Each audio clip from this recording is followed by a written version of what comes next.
مرحبا، والله يسعد كل اوقاتكم كل خير. اليوم جالس اعمل كب كيك بنكهة التمر. طبعا على السريع على السريع، مثل ما انتم شايفين لا جهزت ولا شيء. لهذا راح اقول لكم وانا اشتغل. عندي هنا 1 كوب زبادي اللي هو دانون، يعني غير منكه.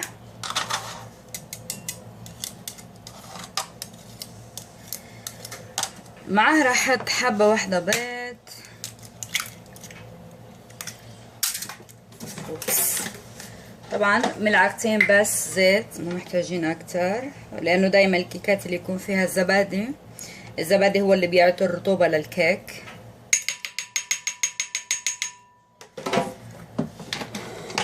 عندي هنا فانيلا خلصت. حلو. طبعا رشة الملح، هيدا دورية بالحلويات. وللتحلية ما راح نستخدم سكر، وانما راح نستخدم دبس التمر. اوكي، راح اخذ 3 كوب من دبس التمر. طبعا اللي مو متوفر عنده دبس التمر ببساطة يستخدم العسل، بس الدبس يعطينا نكهة تمر كتير حلوة بالكاب كيك.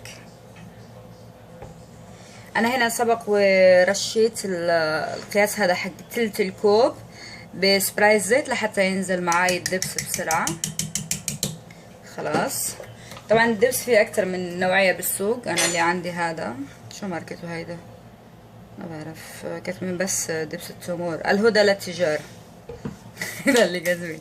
طبعا هلا بخلط هدول. الوصفات اللي زي كده حلوة، ما تحتاج لا خلاط كهرباء ولا شيء، بس على الايد وعلى السريع على السريع على السريع. خلص زي كده تعتبر جاهزة.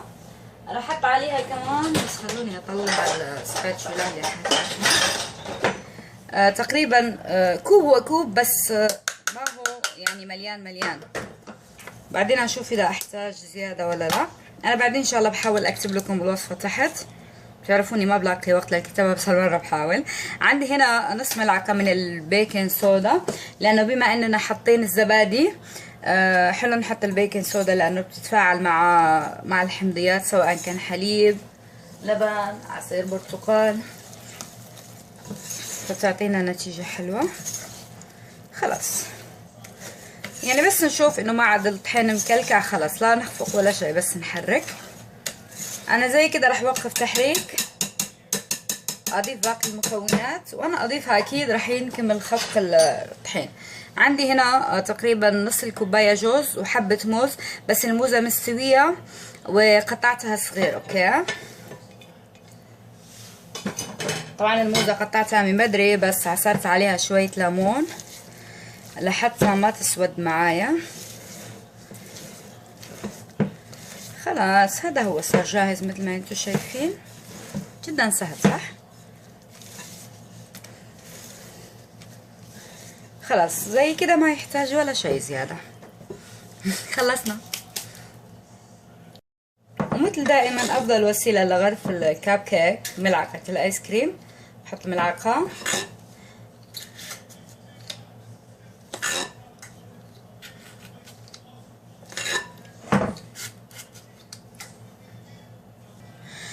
خلص هذا هو مثل ما انتم شايفين، يعني قياس بيضة واحدة وبيعطينا 11 حبة، كتير حلو. طبعا فضلت هاي الوحدة مسكينة مثل المهجورة، نشيلها لان انا رشش شوي سبراي زيت داخل قوالب الورق، لانه الكب كيك لما يكون فيه موز لما نيجي نشيل الورق بيلصق بحواف الورق، لهذا دايما احب احط شوي سبراي زيت. هذا حبيتوا زينوه، حبيتوا تخلوا زي ما هو خلوا زي ما هو، بس انا راح اخليه لان احتمال احط عليه فروستنج، الله اعلم. لساتي اقول. خلاص هذا دحين احطه بالفرن على درجة حرارة 350، يعني 15 دقيقة واشيك عليه. نرجع نشوفه بعد ما يستوي. باي.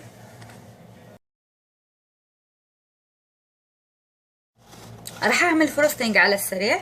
عندي هنا جبنه كريمه، اخذت علبه داخل الدسم. طبعا لازم يكون بدرجه حراره الغرفه. طبعا نخفقه لحتى نتاكد انه كريمي. راح نحتاج الى الكونفكشنر شوجر ولا الايسن شوجر. بليز الوصفات اللي فيها السكر الايسن بالعربي ابدا ما نحط سكر مطحون، خصوصا الايسنج اللي على الكوكيز، لانه ما بيمسك معنا. الكميه ما هي محدده، مجرد اننا نضيف الايسنج شوجر زي كده، نمزج لحتى نحصل على قوام سميك شوي.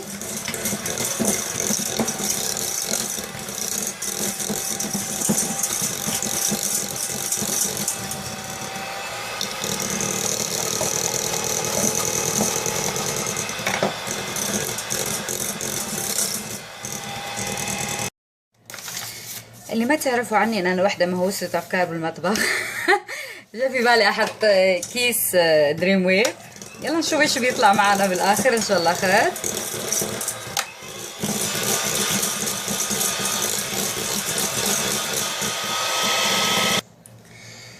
حابة انكهه شوي بنكهة التمر، فاذا بحط تقريبا ملعقة كبيرة من الدبس.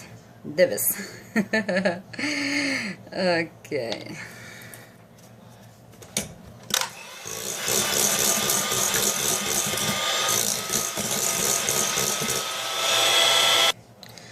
طبعا انا ما اقدر احط تقريبا 2 كوب ل 4 اكواب سكر ايسنج لحتى يجمد معي، فحطيت بس ثلثين الكوب وراح احطه هلا بالثلاجة. احتمال يكون الجبنة ابن حلال ويرجع يجمد معنا شوي، فبنشوف. جمد معي بزينه بالقمع، بجمد زينه بسباتولا كده. مثل ما يقولون نعمل سحب من الكريم تشيز على الكب كيك. هذا اللي عملته. خلاص هذا حطه بالثلاجة يبرد، نشوف ان شاء الله كيف بيصير قوامه بعدين. هذا هو الكب كيك بعد ما جهز معي وبرد تماما.